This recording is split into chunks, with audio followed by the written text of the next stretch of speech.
Hi, this is Dr. Mark Hyman. Welcome back to my blog. Now, what's more important than almost any other factor in health? What's the cause or worsens 95% of all illness? What has been associated with dramatic reductions in disease and increased longevity? In fact, what is the one thing that's more important than cholesterol, blood sugar, blood pressure, or any other risk factor in determining whether you will live a long and healthy life? It is your attitudes, your social network, community, and spiritual beliefs. Oddly, the biggest predictors of longevity are eating breakfast and psychological resiliency, being able to roll with the punches that life throws at us. And I was browsing my old library. I hate throwing away books because they're like treasures for me. I found an old book I read in college called Mind is Healer, Mind is Slayer by a friend and leader in the field of mind-body medicine, Kenneth Pelletier, who's the professor of clinical medicine at UCSF and University of Arizona Schools of Medicine. It was published in 1977. Now, I wish I could say that a lot has changed since the book was published. Maybe we filled in the gaps, learned more about the mechanism through which the body affects the mind and the mind affects the body, but the basic truths remain the same. There is a dramatic and powerful connection between our mind and body, and also of our body on our mind. In fact, it really shouldn't be called a connection because it's just one bidirectional whole system. Hans Selye, the man who coined the word stress, first mapped out its biological effects. He said, the modern physician should know as much about emotions and thoughts as about symptoms and drugs. This approach would appear to hold more promise of cure than anything medicine has given us to date. It's true, the most powerful pharmacy in the world is right between your ears. We're seeing an epidemic of stress-related disorders. Americans live on caffeine and Prozac. We use substances to manage our moods. In fact, the 4 top-selling items in grocery stores are all drugs we use to manage our mood and energy. Caffeine, sugar, alcohol, and nicotine. Depression, anxiety, autism, ADD, memory disorders, and dementia are epidemic in our society, and they are making the pharmaceutical industry highly profitable. But do we really deal with the root of this problem? Well, I'll tell you what the causes of brain problems are and how to fix them in a moment. But first, let's look at the power of the mind to heal or harm. One of my long-term patients came to see me after his wife died. He suddenly developed heart failure. His heart just wouldn't pump. It was flooded with grief molecules, hormones like adrenaline, noradrenaline, cortisol, and more. The New England Journal of Medicine published a study recently about how grief or emotional trauma can cause heart failure, literally a broken heart. Rather than just give him drugs for heart failure, as I was taught in medical school, I suggested he have healing touch, a form of energy and emotional healing. He did, and he dramatically recovered. Touch, not medication, healed his heart. We all learned how to read and write in medical school, but we never learned how to use our minds to help us deal with the most important survival skills, staying happy and healthy. That is ultimately the power of our mind and our beliefs. Unfortunately, we're not trained to address the stressful psychic loads that are the burden of the 21st century, and they're killing us. Just consider these facts. 95% of all illness is caused by or worsened by stress. Low socioeconomic status is associated with poor health outcomes and risk of death from all causes. This is not related, as we might think, to poor health habits, but to feelings of powerlessness and loss of control. Internalized racism and stress are associated with high amounts of belly fat. Stress hormones damage the hippocampus in the brain, that memory center in the brain that causes memory loss and dementia. In a study of people who volunteered to have cold viruses injected in their noses, only people with a high level of perceived stress got colds. Women with metastatic breast cancer survived twice as long if they were part of a support group. Belonging to a group, a religious group, a bowling club, a quilting group, reduces the risk of death from all causes and increases longevity despite your health habits. In a study of doctors, those who scored high on hostility questionnaires had a higher risk of heart attacks than those who smoked, were overweight, had high blood pressure, or didn't exercise. Just being hostile and having a negative attitude can be more of a risk of dying from a heart attack than smoking, being overweight, or having high blood pressure. Amazing.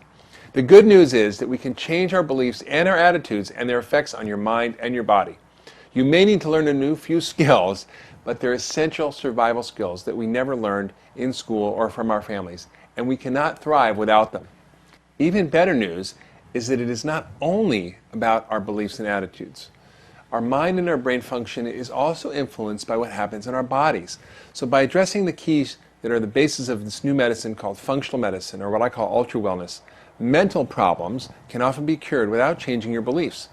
The effects of beliefs and attitudes are so important, but the effects of problems in our core body systems on our mental state and brain function, such as our hormones, our immune system, our gut, our detox system, our energy system, all the things I've been talking about in these blogs, and our nutritional status and other environmental inputs are just as important and mostly ignored by medicine. For example, a man I saw yesterday was completely stressed out. He had anxiety, palpitations, drank 4 martinis a night just to calm him down. He also had severe muscle cramps and eye twitches. Now, these are obvious signs of magnesium deficiency. Stress, alcohol, caffeine, and sugar all deplete magnesium. He was in a vicious cycle. What he needed wasn't Valium or Prozac, but to address why he was magnesium deficient, getting rid of toxins, yeast, stress, alcohol, and caffeine, and fixing that through helping him detoxify, treating his yeast, cutting out alcohol and caffeine, and giving him enough of the relaxation mineral called magnesium to calm his nervous system. Now that, in combination with tools for calming the mind and the body, can help him reset his nervous system using the body-mind effect and the mind-body effect. So here's what we know about how to influence the mind and the mind-body system and the body-mind system. 1. Find the biological causes of problems with the mind by working on all the keys of functional medicine, all the basic core systems, which will lead to optimal health, or what I call ultra-wellness. It could be mercury toxicity, or magnesium or B12 deficiency, or a toxic gut chemical, or a gluten allergy that is changing your brain.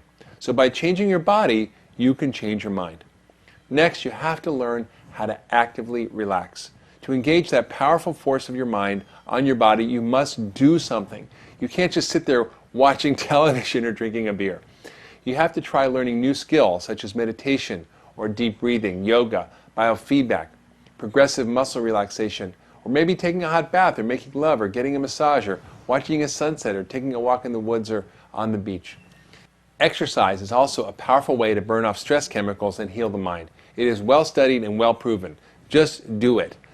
It has been proven to be better than or equal to Prozac for treating depression.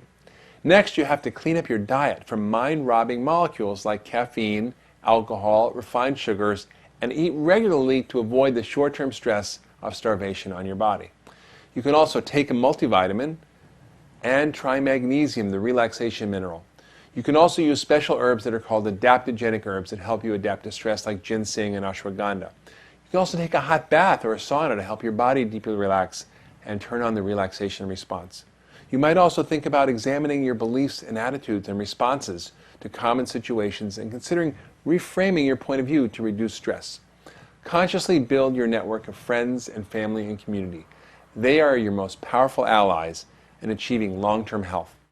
In my recent blogs, I've introduced you to a set of new ideas and concepts that have the power to transform your health personally and to transform healthcare. It's no small job personally or for our society, but it is essential to stem the impending tsunami of ill health and economic burden facing us, our children, and our children's children. The new solution is a model of medicine based on whole systems thinking called functional medicine, a fundamental change in our worldview about health, a view that helps us get to the core of illness, to learn self-care, to take control and empower ourselves for the transformation of our own health, and to transform our sick care system to a health care system. Each of us can contribute and make small changes that will have a big difference, and we can move as individuals and as a community toward optimal health and ultra-wellness. Never doubt that a small group of thoughtful, committed citizens can change the world. Indeed, it's the only thing that ever has. Thanks to Margaret Mead. Thank you.